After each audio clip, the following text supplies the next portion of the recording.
একবারের কথা, আমি গৌরী। গ্রামে সবাই আমাকে সাহসী বলে জানে। এক রাতে ছেলেরা আমাকে চ্যালেঞ্জ করল, যাও, সেই ভুতুড়ে বাগান বাড়িতে গিয়ে কিছু নিয়ে আয়। আমি ভাবলাম, কেন নয়। রাতে আমি একা বাগান বাড়িতে গেলাম। ভিতরে ঢুকতেই ঠান্ডা বাতাসে আমার শরীর কাঁপতে লাগল। হঠাৎ একটা খসখস শব্দ শুনে আমি ভয় পেলাম।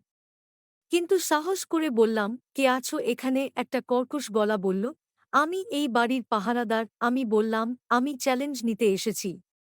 যদি তুমি সত্যি ভূত হও, তাহলে আমার ক্ষতি করো না। ভূত হাসতে হাসতে বলল, তোমার সাহস আছে? ওই টেবিলের ওপরের পুরনো ঘড়িটা নিয়ে যাও। আমি ঘড়িটা নিয়ে বেরিয়ে এলাম।